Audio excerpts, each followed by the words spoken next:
इस टीजर को देखने के बाद यही बोलूंगा, हाँ अब हम सीख रहे हैं, हम भी मास्टर हो रहे हैं। हम जिस चीज में लैग कर रहे हैं अब हम उसमें धीरे धीरे प्रो बन रहे हैं और खुशी होती है हम भी वर्ल्ड क्लास सिनेमा से कॉम्पीट कर रहे हैं। Just look at these 2 shots from upcoming Tamil movies.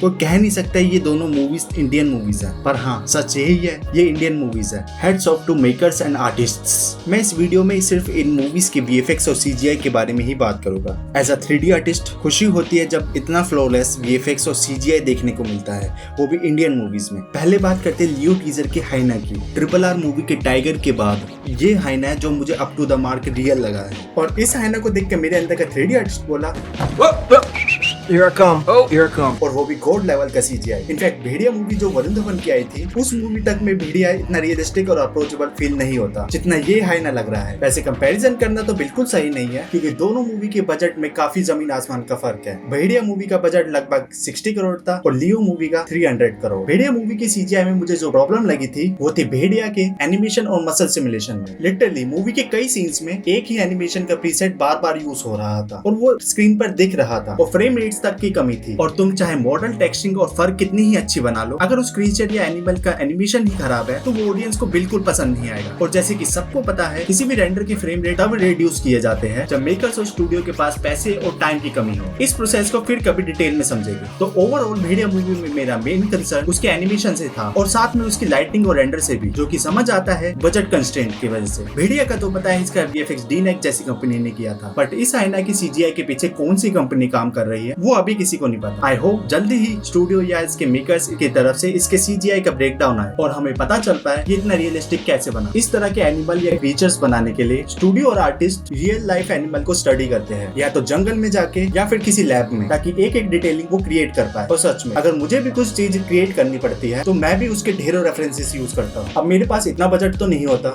जो मैं जंगल में जाके रियल एनिमल को स्टडी कर पाऊँ, और हो सकता है इस हाइना को बनाने के लिए भी स्टूडियो और आर्टिस्ट ने रियल लाइफ हाइना को स्टडी किया होगा, या फिर किसी बड़े स्टूडियो जैसे DNEG, MPC, Weta FX या ILM जैसी कंपनी ने काम किया होगा। तो मे बी उन्होंने स्क्रैच से क्रिएट करने के बजाय जो उन्होंने पहले किसी मूवी के लिए हाइना क्रिएट किया होगा उसे बस थोड़ा सा मॉडिफाई करके यूज किया होगा। अब ये मेरी स्पेकुलेशन है क्योंकि मोस्ट ऑफ द कंपनीज ऐसे ही करती है, जो कि कोई गलत बात नहीं है। और तुम समझ रहे होगे कौन सी मूवी के लिए हाइना क्रिएट किया गया था, क्योंकि हाइना के फेशियल और बॉडी प्रोपोर्शन एकदम एक्यूरेट है। बस ये जो इन्होंने CG ब्लड ऐड किया है, यह मुझे एक छोटी सी प्रॉब्लम लग रही है क्योंकि ब्लड के ड्रॉप्स काफी थिक लग रही है और ब्लड का कलर भी काफी ब्राइट है। और यहाँ मैं 90% श्योर हूँ ये हैंड भी CGI है, जो कि हाइना की क्वालिटी से मैच नहीं कर रहा। एनिमेशन इस हाइना का बहुत ही स्मूथ हुआ है विद मसल सिमुलेशंस। इसमें निट पिकिंग या गलती निकालने का कोई स्पेस ही नहीं छोड़ा। सुनने में ये भी आ रहा है इस हाइना वाले शॉट में 15 करोड़ रुपए स्पेंड हुए हैं, जो कि बहुत अच्छे से यूज हुए हैं। जिस तरह हम आदि पुरुष के क्रीचर और एनिमल्स में आराम से गलती ढूंढ के निकाल सकते हैं, जैसे इनके फर में प्रॉब्लम है, टेक्सचरिंग में प्रॉब्लम है, या बॉडी में SSS की कमी है, या एनिमेशन जर्क की है और न जाने क्या क्या,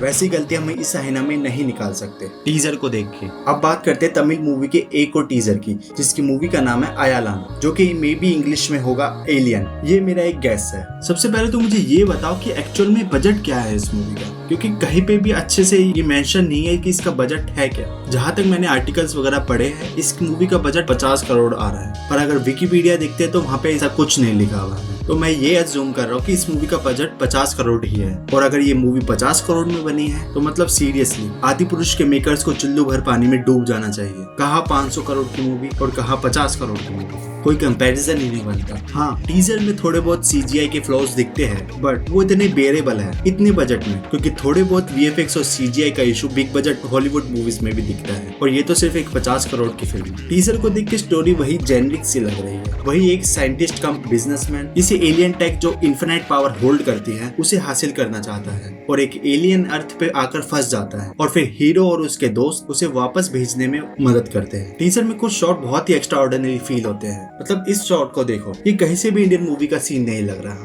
और ये एलियन भी काफी हद तक बिलीवेबल फील हो रहा है। बस थोड़ा बहुत ही इशू लगता है, जैसे टेक्सचरिंग में डिटेलिंग की कमी, रेंडरिंग इशू और एनिमेशन में। और इस सीन को देखो, इस सीन में एक छोटा सा इशू नजर आएगा। इन तीनों में से जो बीच वाला योगी बाबू का कैरेक्टर है वो एलियन को देख ही नहीं रहा, उनका आई लेवल एलियन के आई लेवल से मैच ही नहीं हो रहा, और जबकि उन दोनों कैरेक्टर्स का मैच हो रहा है। ऑब्वियस सी बात है यहाँ एलियन की जगह इन्होंने रियल टाइम में एक बॉय को यूज किया होगा, ताकि एक्टर्स को एक्टिंग एडिटिंग करने में प्रॉब्लम ना आए, बट यहाँ एक प्रॉब्लम आ गई। और टीजर में एक प्रॉब्लम ये भी है, टीजर देखते समय ऐसा लगता है कि जैसे किसी दो मूवी के टीजर्स देख रहे हैं। खैर, अगर ओवरऑल टीजर देखा जाए तो काफी अच्छा है और क्वालिटी कंटेंट दिख रहा है। आप मुझे कमेंट सेक्शन में बताओ आपको इन टीजर के वीएफएक्स में क्या अच्छा लगा और क्या गलती नजर आई जो मुझसे मिस हो गई हो। वीडियो पसंद आए तो लाइक करना, चैनल पे नए हो तो सब्सक्राइब करना मत भूलना। आप देख रहे थे ओजी फ्लिक।